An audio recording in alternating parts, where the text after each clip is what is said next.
भागवत जे नामन से जबन सम तार अर्थ लया व्यास करिलास तार अर्थ तार शास्त्र আছে जन्मे जन्मे प्रभु जम जाओ भागवत पढ़ा वैष्णवेर स्थाने एकांत आश्रय कर चैतन्य चरणे।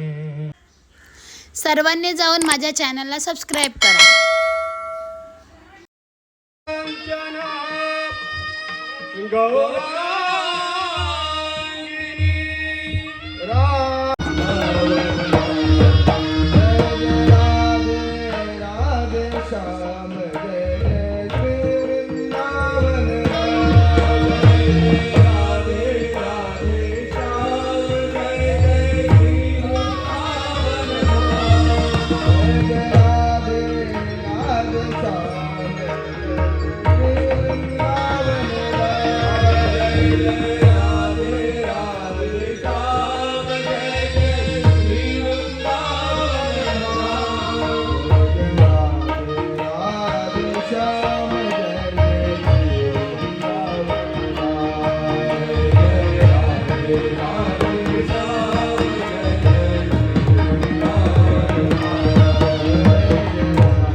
वक्रतुंड निर्विघ्नं कुरु मे देव सर्वकार्येषु सर्वदा।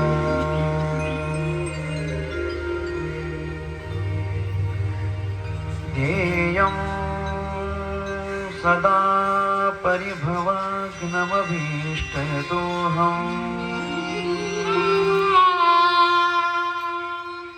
तीर्थास्पदं शिवविरिञ्चिनुतं शरणं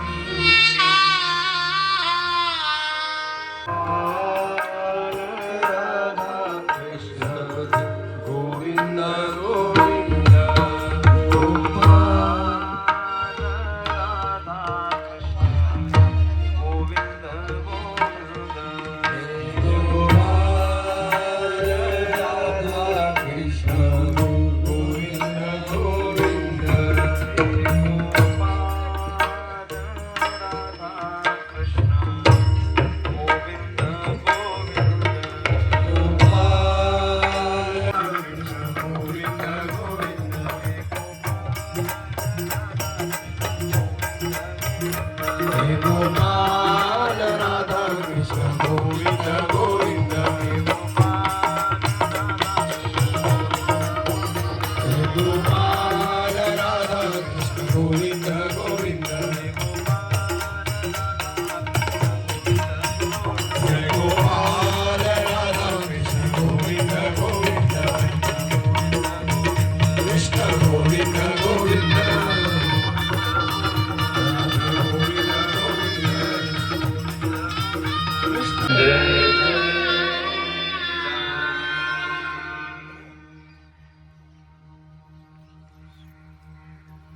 अनंत कोटी ब्रह्मांड नायक राजाधिराज अनंत कृपामूर्ती भगवान श्री कृष्णचंद्र परमात्मा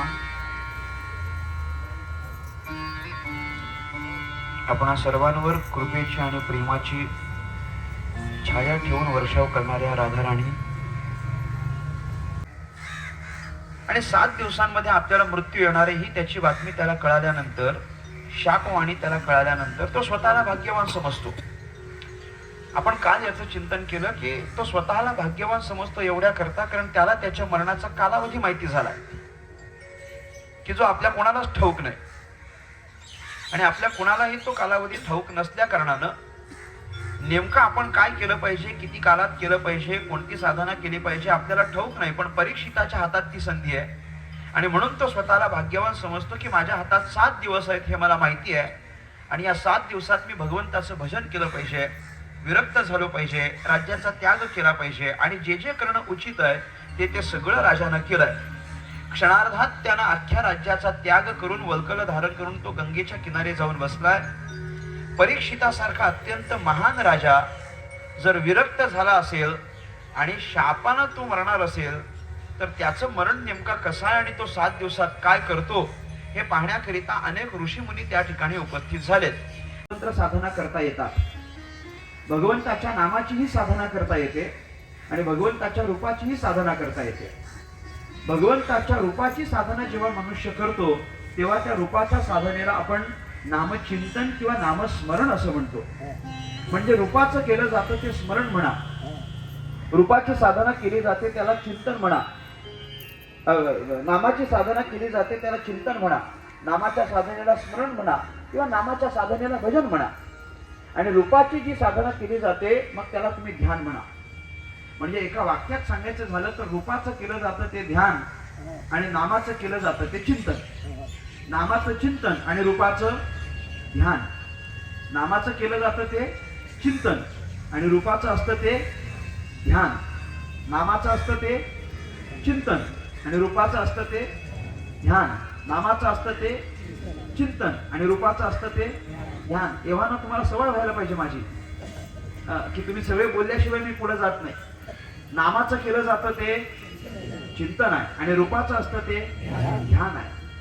नामाची साधना वारंवार आपल्या मुखाद्वारे व्हायला लागली, ती अंतःकरणाच्या पटलावर ठसावली की मग वारंवार जे आपल्या अंतःकरणातून परमात्म्याच्या नामाची साधना घडते तिला आपल्याला परमात्म्याचं नामचिंतन असं म्हणता येतं. अंतःकरणाद्वारे जे केलं जातं ते नामचिंतन आहे. भगवंताच्या सोबत त्याचे जे सवंगडी होते की नाही गोकुळामध्ये, त्या गोकुळातल्या सवंगड्यांनी भगवंताच्या साधनेच्या संबंधानं याच 2 साधना केलेल्या आहेत असं तुकोबाराय म्हणतात. करीती नामाचे चिंतन आणि गडी कान्होबाचे ध्यान. या सगळ्यांनी काय साधना केली आहे तर नामाचं चिंतन केलंय आणि रूपाचं ध्यान केलंय. कारण नामाची साधना केली की त्याला आपल्याला चिंतन म्हणता येतं अंतःकरणपूर्वक. पहिल्या प्रथम लगेचच आपल्याला नामचिंतन अंतःकरणानं होईल असं नाहीये. सुरुवातीला नाम घेत असताना ते आपल्याला मुखानच घ्यावं लागेल, वाचेच्या द्वारे घ्यावं लागेल. वाचेनं परमात्म्याचं भजन करायचं. बरं ते पण अखंड होईल असं सांगता येत नाही. मग सुरुवातीला आपण जेव्हा भजन करू तेव्हा ते भजन करत असताना मोजमाप करायचा त्याचा. आपल्याला ज्या वेळेला गुरुमंत्र प्राप्त होतो तेव्हा त्या मंत्राचा उच्चार कमीत कमी आपण 1 माळेचा जप केला पाहिजे. अमृते पाना सोनियाचा दिवस आहे अमृते पाहिला सोनियाचा दिवस आहे अमृते पाहिला सोनियाचा दिवस आजी अमृते पाहिला सोनियाचा दिवस आजी अमृते पाहिला सोनियाचा दिवस आले अमृते पाहिला नाम आठविता रूपी प्रगट पैसाना नाम आठविता मध्ये येऊन वास करत नाही. त्याच्यामुळे तुम्ही त्याला स्थिर करा. अंतःकरण स्थिर होईल याच्याकरता आपण साधना करा आणि त्या साधनेकरिता आपण ध्यान करा. म्हणजे मरणासन्न व्यक्तीचं कर्तव्य काय तर मरणासन्न व्यक्तीचं पहिलं कर्तव्य की त्यानं ध्यान करायचं. ध्यान करण्याकरिता श्रवण करायचं. श्रवण केल्यानंतर मनन करायचं. अशा काही साधना परीक्षितीला सांगितल्या की बाबा तुम्ही ध्यान करा. ऐकायचं काय भगवंताचे गुण ऐकायचे. जप कोणाचा करायचा भगवंताच्या नामाचा जप करायचा. कर्म काय करायची काय काय कर्म करायची ते म्हटले कर्म करायची नाही. आता आपण निष्काम स्थितीला पोहोचायचं. आता नवीन कर्म नाही करायचं. ज्या वेळेला आपल्याला कळलं की बाबा आपलं मरण आलंय परत नवीन कर्म करण्याच्या भानगडीत पडायचं नाही. जे जे काही केलंय त्यातून मुक्त होण्याचा प्रयत्न करायचा. आणि ज्याला मुक्त होता आलं त्याला भगवंतापर्यंत पोहोचता आलं. आमची गंमतच अशी आहे की आम्ही मोकळे होत नाही. आम्ही कधी मोकळे झालो सांगा ना. आम्ही कोणी प्रयत्न केला का या सगळ्या पसाऱ्यातून आम्ही मोकळे झालो पाहिजे. कोण प्रयत्न करतं सांगा बरं. कोणी प्रयत्न करत नाही. आम्ही कधी असा विचार केला काय नाही बाबा आता हे एवढी ही कथा संपली की आम्ही कायमचे पंढरपूरला जाऊ आणि भगवंताचं भजन करू. असं कोणी कोणी विचार केलाय मला सांगावं. कोणी कोणी असा विचार केलाय. तुम्ही ऐकताय ना सगळे मी काय बोलतोय ते. कोणी असा विचार केलाय नाही ही कथा आटोपली 12 तारखेला संध्याकाळी की आम्ही लगेच ट्रेनने पंढरपूरला जाणार आणि कायम भगवान परमात्म्याचं भजन करणार. असं कोणी ठरवलंय काय ठरवलंय काय. माझं ऐकून ठरवू पण नका. उगा तुम्ही ठरवाल आणि तुमच्या घरचे मला धरतील. काय सांगितलं तुम्ही हे. कोणी आम्ही विचार करत नाही ना तसं. याचा अर्थ आम्ही मोकळं होण्याचा प्रयत्न करत नाही. आम्ही कुणीच विरक्त होत नाही. असलेल्या पाशातून मोकळे होतच नाही. आणि गंमत अशी आहे की प्रयत्न केले तरी ते आमच्या पदरी पडत नाहीत. आता ह्यातून बाहेर पडलो पाहिजे. कधी कधी आम्हाला वाटतंय पण वाटलं तरी ते कायम टिकत नाही. ते असं आपण म्हणत असलो तरी ते ज्ञान काही ब्रह्मदेवाचं नाहीये. ते ज्ञान भगवान परमात्म्याचंच आहे. आणि भगवान परमात्म्याच्या उपदेशानं त्याला असं कळलं की आपण सृष्टीची निर्मिती केली पाहिजे. हे सृष्टी निर्मितीचं ज्ञान सांगितलंय. सृष्टी निर्मितीचं ज्ञान. बरं हे सृष्टी निर्मितीचं ज्ञान म्हणजे मीच तुला पहिल्यांदा सांगितलंय अशी काही गोष्ट नाहीये. शुकदेवजी म्हणतात हे प्रश्न काही तूच मला पहिल्यांदा विचारलेत असं समजू नको. असेच प्रश्न याच्याही अगोदर विदुरांनी मैत्रेयाला विचारले होते. आणि त्यावेळेला त्या मैत्रेय नावाच्या महापुरुषानं अनेक प्रश्नांची उत्तरं महात्मा विदुरांना दिली होती. मग आता महात्मा विदुर आणि मैत्रेय यांची भेट कधी झाली. कारण विदुरांचा कालावधी वेगळा. तुम्ही आत्ता मला सांगतायत ते वेगळे. मैत्रेय वेगळे. यांची भेट कधी झाली म्हटले. कधी भेट झाली याच्याकरता महाभारताचा थोडासा प्रसंग सांगितला. पण आम्हाला विस्तारित करायचं नाही आता. महाभारताचा थोडासा प्रसंग सांगितला.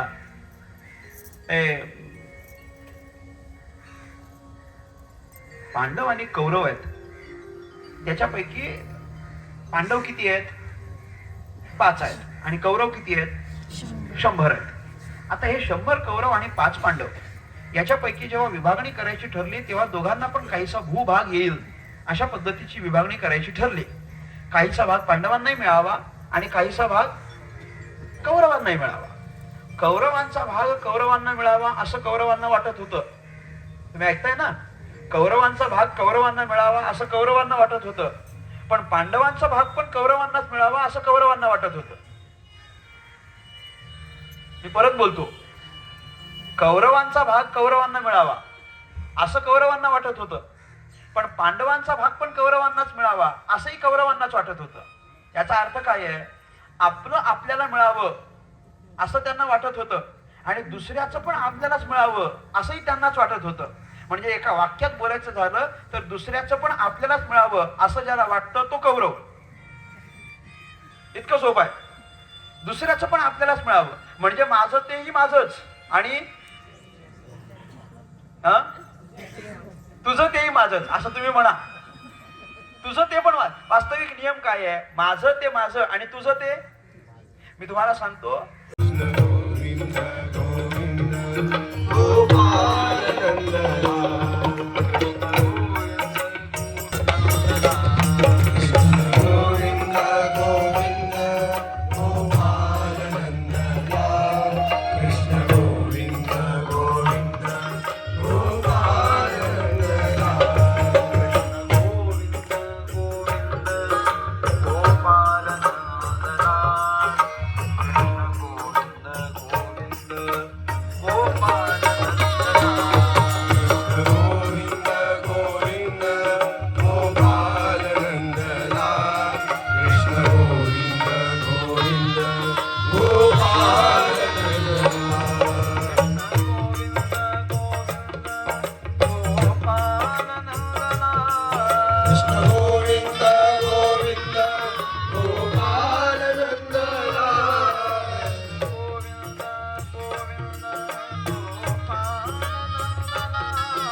योग्यतेची नव्हतीच, राहिलीच नाही.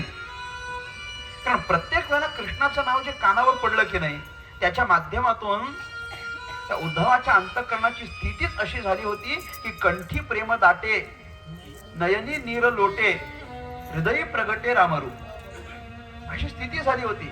कंठी प्रेम दाटे, सांगायचं बरंच काही आहे, पण ते पार कंठाशी आल्या कारणानं सांगता येत नाही. आपलं होतं बघा, कधी कधी बोलायचं खूप असतं, डोक्यात भरपूर आहे, मनात भरपूर आहे, साठवून ठेवून आलेलो आहे, पण येतच नाही बाहेर, कारण ते आपल्या पार कंठाशी आलेलं असतं. एक आणि नयनी नीर लोटे, डोळ्यातून अश्रूच्या धारा, अंतःकरणामध्ये प्रेम आणि डोळ्यातून अश्रूच्या धारा, हे जेव्हा पाहिलं उद्धवाला बोलताच आलं नाही. काय बोलायचं आता, सांगायचं तरी काय. थोड्या वेळानंतर ते भानावर आले आणि मग सांगायची सुरुवात केली.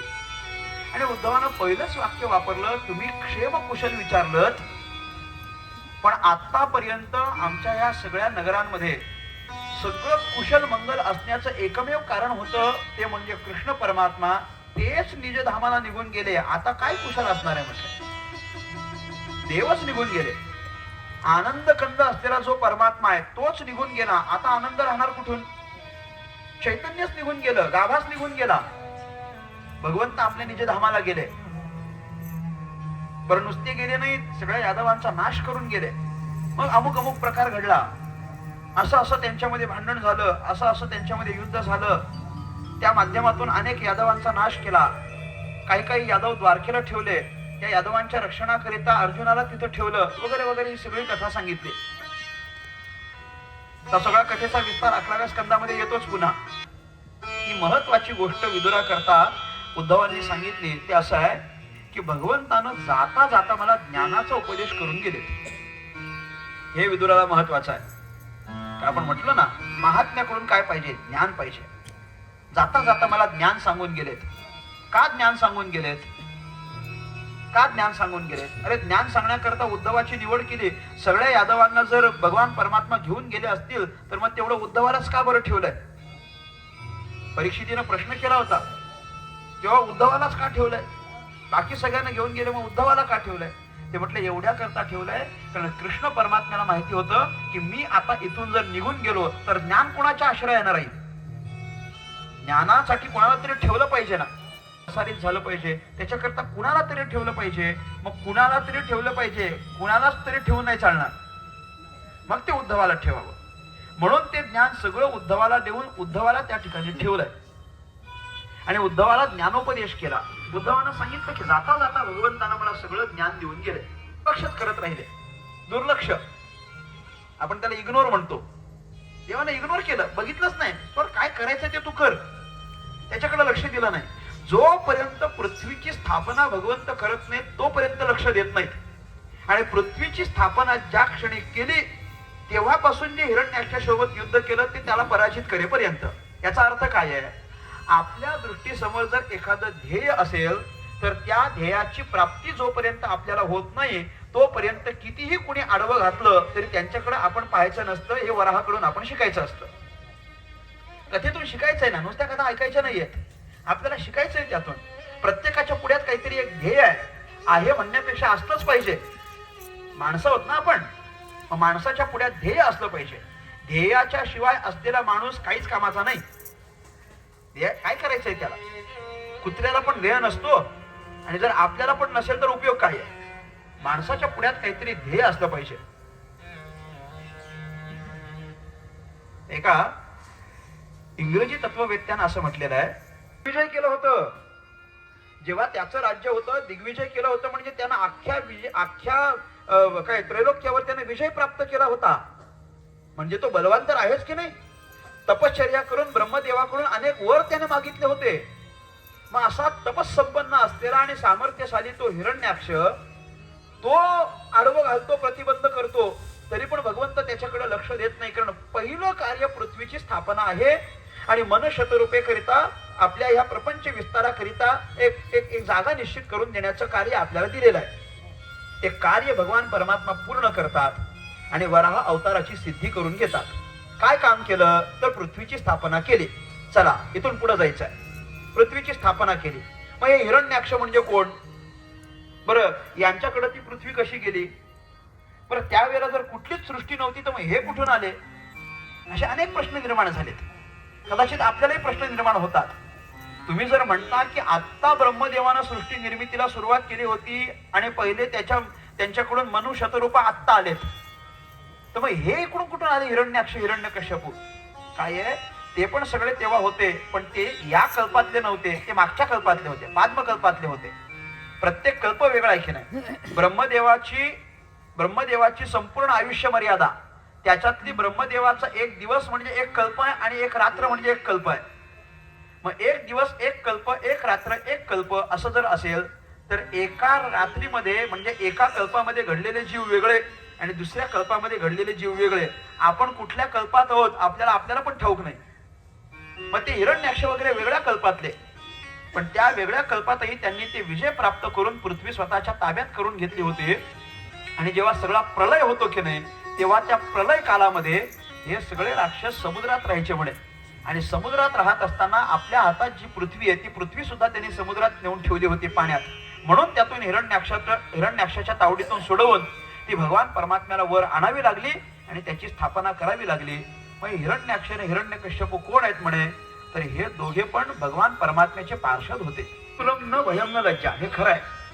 पण ती कामभावना संपल्यानंतर मात्र भयही आणि लज्जाही दोन्ही गोष्टी त्याच्या अंतःकरणात येतात. तसं दितीच्या अंतःकरणात नंतर आपल्या अंतःकरणीची भावना आपल्या पतिराजानं पूर्ण केली आणि पूर्ण केल्याच्या नंतर ते आधी काय सांगत होते आता ते आठवायला लागलं. हे सांगत होते ही वेळ योग्य नाही, हे सांगत होते की ही महादेवाची वेळ आहे, रुद्रगणांची वेळ आहे, सांभाळलं पाहिजे, सात्विक कर्म केली पाहिजेत. आपण ते ऐकलं नाही म्हणून पश्चाताप झाला आणि आपल्या पतिराजांच्या पुढ्यात बसली, पश्चाताप व्यक्त करायला लागली.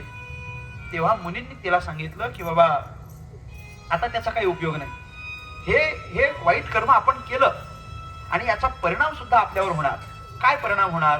याचा परिणाम असा होईल की तुझ्या पोटी 2 अत्यंत दुष्ट कर्म करणारे राक्षस जन्माला येतील आणि ते जे 2 राक्षस तिच्या पोटी जन्माला आले त्याच्यापैकी एक हिरण्याक्ष आहे आणि दुसरा हिरण्यकश्यपू आहे.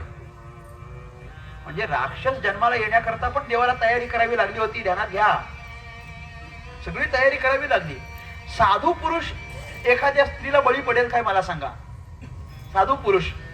पण त्यावेळेला कश्यप मुनी बळी पडले ही त्याची व्यवस्था आहे, ही त्याची व्यवस्था आहे.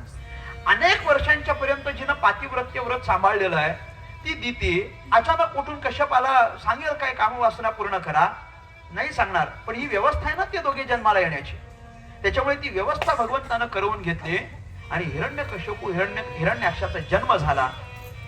पश्चाताप तर झालाय ना, पश्चाताप झालाय. पश्चातापाचं पण काहीतरी फळ असतं ना.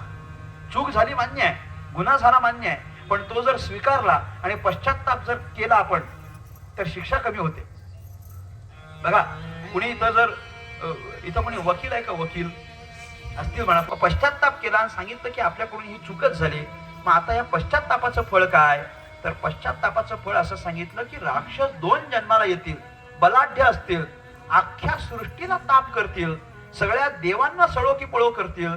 फक्त एक चांगली गोष्ट होईल की तुला ह्या पश्चाताप झालाय ना, या पश्चातापाचं फळ असं होईल की त्या दोघांपैकी एकाच्या पोटी 4 पुत्र जन्माला येतील आणि त्या 4 पुत्रांपैकी एक अत्यंत महान भगवत भक्त असतील की जे पुढे भक्त श्रेष्ठ प्रल्हादजी ठरले. भक्त श्रेष्ठ प्रल्हादजी ठरले. का बरं? पश्चातापाचा परिणाम. पश्चाताप झाला म्हणून हे चांगली गोष्ट होईल.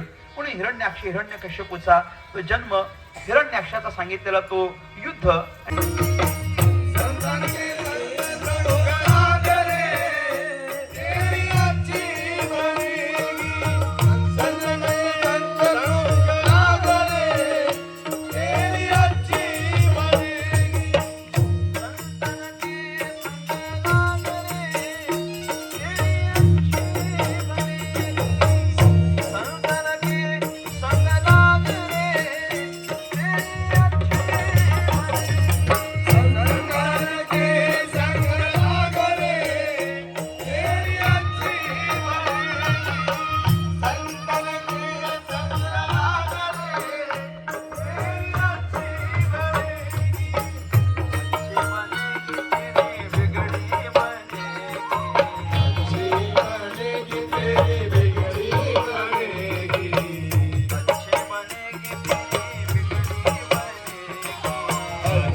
ह्याच्या अनेक गोष्टी देवहूतीला सांगितल्यात ना, त्याच्यामध्ये सत्संग ही एक अतिशय महत्वाची गोष्ट सांगितली आहे.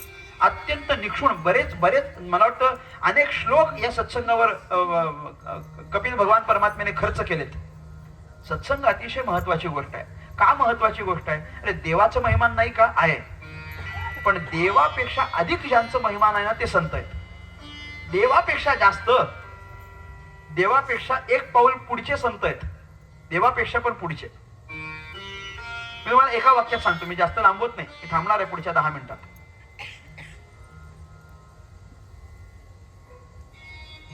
देवाला जे करता येतं ते सगळं संतांना करता येतं, पण संतांना जे करता येतं ते देवाला करता येईलच असं सांगता येत नाही. तुम्ही वाक्य परत ऐका. देवाला जे करता येतं ते संतांना करता येतं, पण संतांना जे जमतं ते देवाला जमेलच असं काही सांगता येत नाही. एका वाक्यात उदाहरण देऊ का? भगवान प्रभू रामचंद्राला लंकेत जाण्याकरता सेतू बांधावा लागला, मग ते लंकेत गेले. हनुमंतरायाला सेतूची गरज पडली नाही, ते एका उडीतच पलीकडे गेले. संपला विषय. काय गरज पडली? हनुमंतरायाला काही सेतू लागला? बाबा सेतू बांधा, मग मी पलीकडे जातो, मग लंकेचा शोध लावतो, मग रावणाची सेना पाहतो, मग तुम्हाला येऊन समाचार देतो. काहीच नाही. एका उडीत इकडून तिकडं, दुसऱ्या उडीत तिकडून इकडं. हे हनुमंतरायाला जमलंय. प्रभू रामचंद्राने केलंय का ते? नाही. प्रभू रामचंद्रांना समुद्राची उपासना करावी लागली, समुद्राकडून मार्ग घ्यावा लागला, सेतू बांधावा लागला, मग पलीकडे जाता आलंय.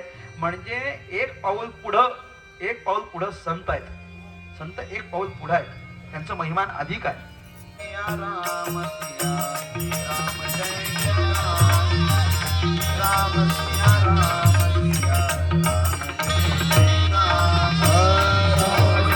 राम सिया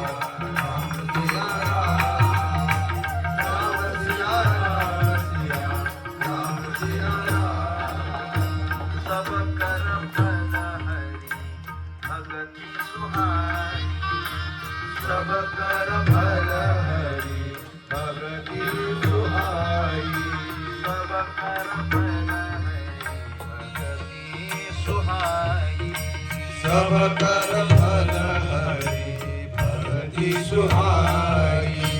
सो बिनु संतन काहू पाई. सो बिनु संतन काहू पाई. सो बिनु संतन काहू पाई. सो बिनु संतन काहू पाई. सो बिनु संतन काहू पाई. सो बिनु संतन काहू पाई. सो बिनु संतन काहू पाई. सो चार पुरुषार्थ आपल्या डोळ्यासमोर आहे. आणि तुम्हाला सांगतो त्याची रचना एवढी सुंदर आहे. रचना एवढी सुंदर आहे. पहिला धर्म, दुसरा अर्थ, तिसरा काम आणि चौथा मोक्ष. बरोबर.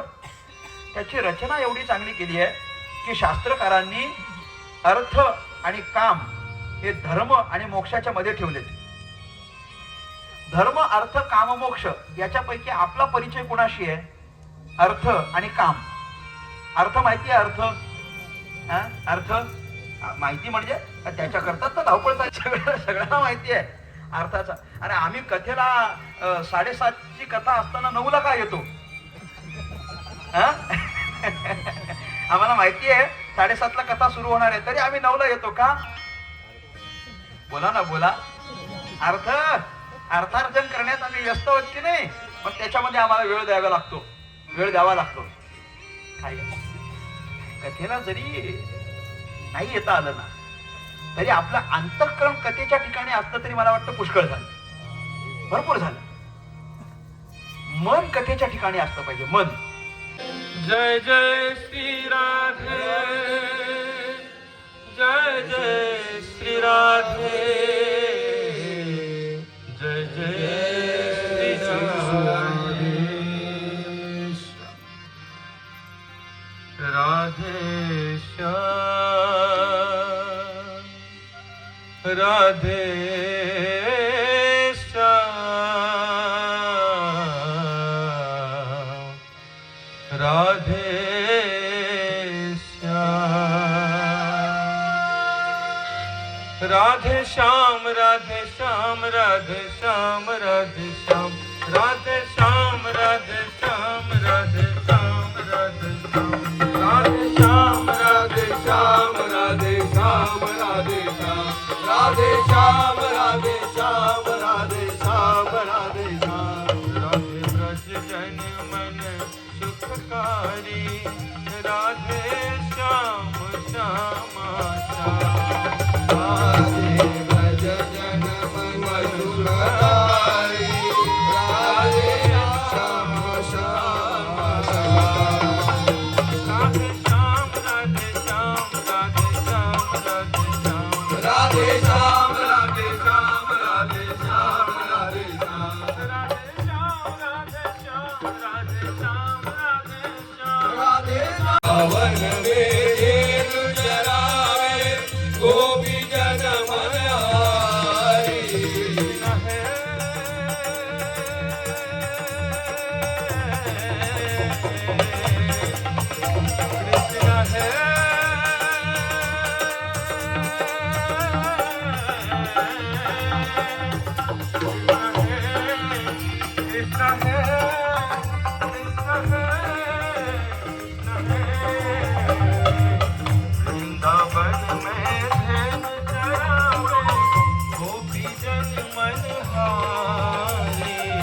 वृंदावन में धेनु चरावे गोपी जन मन हारे गोवर्धन धारी राधे श्याम श्याम श्याम राधे गोवर्धन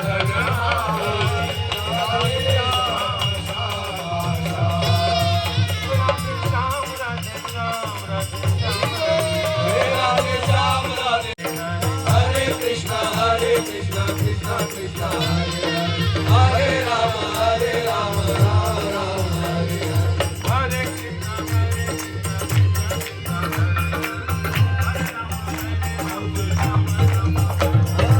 हरे कृष्णा कृष्णा कृष्णा हरे हरे हरे राम राम राम हरे हरे हरे कृष्ण हरे राम हरे राम राम राम हरे हरे कृष्णा कृष्णा कृष्णा हरे हरे हरे राम राम राम हरे हरे हरे कृष्ण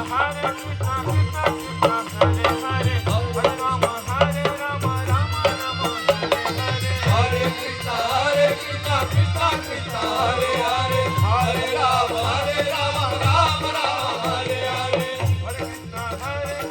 कृष्णा कृष्णा कृष्णा हरे हरे हरे राम राम राम हरे हरे हरे कृष्ण कृष्ण कृष्ण हरे हरे हरे राम राम राम हरे हरे हरे कृष्णा कृष्णा कृष्णा हरे हरे हरे राम राम राम हरे हरे हरे कृष्ण कृष्ण कृष्ण हरे हरे हरे राम राम राम हरे हरे हरे कृष्णा कृष्णा कृष्णा हरे हरे हरे राम राम हरे हरे हरे कृष्ण कृष्ण कृष्ण हरे हरे हरे राम राम राम हरे हरे हरे राम हरे राम हरे कृष्ण हरे कृष्ण कृष्ण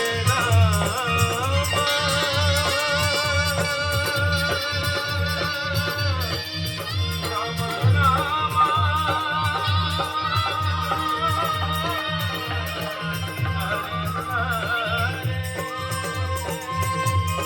हरे कृष्णा कृष्णा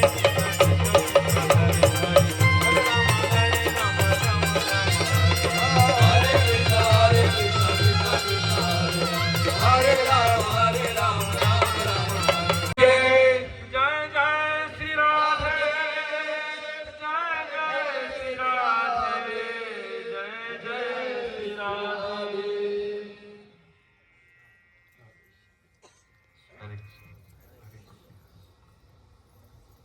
गुरवे गौरचन्द्राय राधिकाय सदालये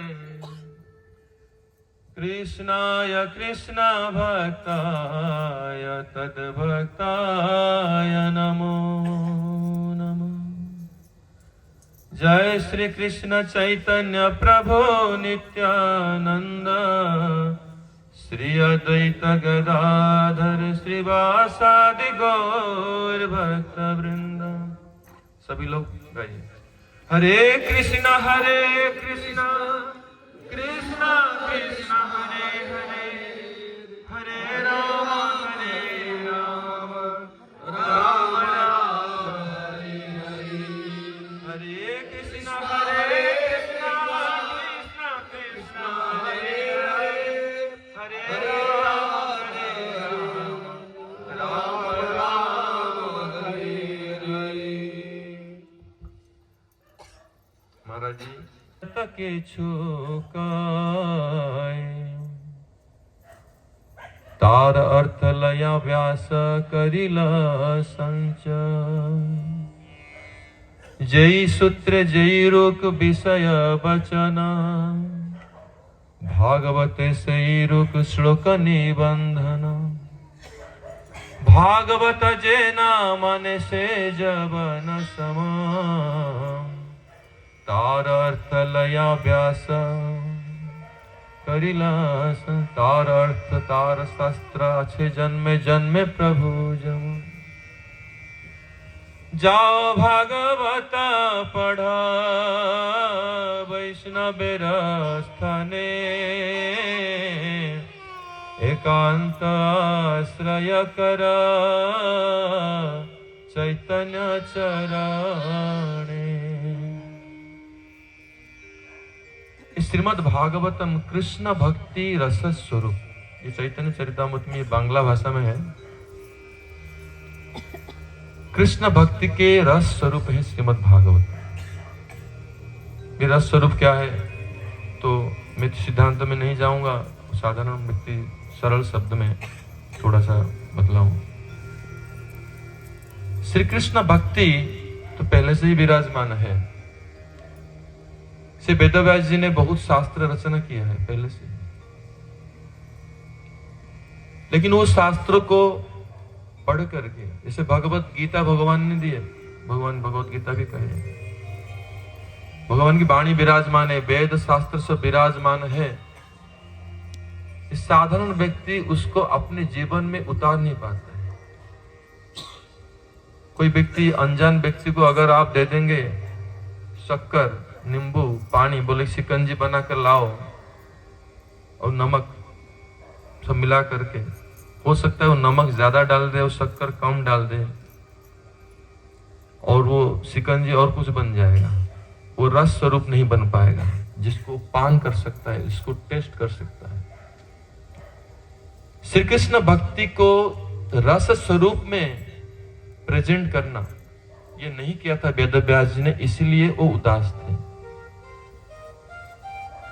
श्री नारद जी श्री वेदव्यास जी के गुरु, उन्होंने इनको निर्देश दिया, इसलिए भक्ति रस को अगर कोई व्यक्ति पान नहीं करेगा तो भक्ति को समझेगा क्या, भक्ति करेगा क्यों? विशेषतः कृष्ण भक्ति श्रीमद् भागवतम में ये स्थापित कराया गया है। महाराज जी सब बोले हैं संक्षेप में, जितने भी अवतार के बारे में बोल रहे हैं। एते चांस कड़ा पंस कृष्णस्तु भगवान स्वयं इंद्रारी व्याकुलम लोके मृडयंती जोगे जोगे। जितने भी अवतार भगवान की वर्णन कराया गया है, ये सब उनके अंश और कला स्वरूप में है, लेकिन कृष्ण स्वयं भगवान है। स्वयं भगवान माने जो भगवत्ता की जो मूल है, सुप्रीम पर्सनालिटी ऑफ गॉड है।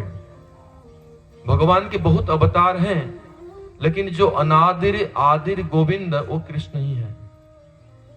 ब्रह्मा जी के शब्द में ईश्वर परम कृष्ण सच्चिदानंद विग्रहम अनादिर आदिर गोविंद सर्व कारण कारण शिवा भक्त्या भागवतम ग्राह्य न च मेधया न च टिकया।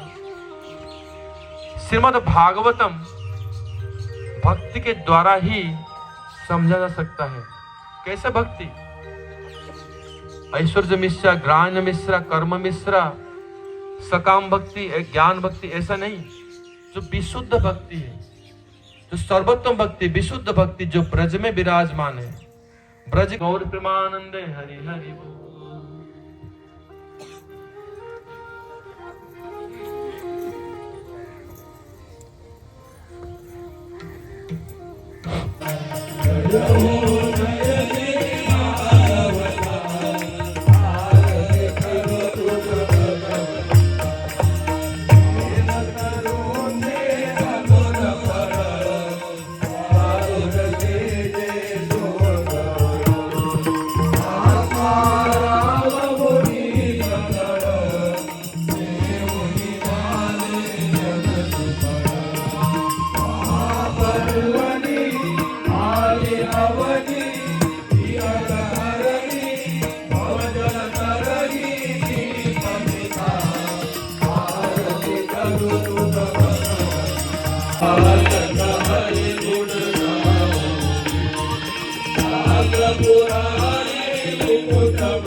जगत सेविता भाग्यवंता पुराणदाता मोक्षरत्वता देहाता आरती करू तुझ भगवंता जय हो जय श्रीरामता आरती करू तुझ भगवंता गमते गणु मानस तीर्थ हरे नमः हरे नमः हरे नमः राधेश्याम राधेश्याम राधेश्याम राधेश्याम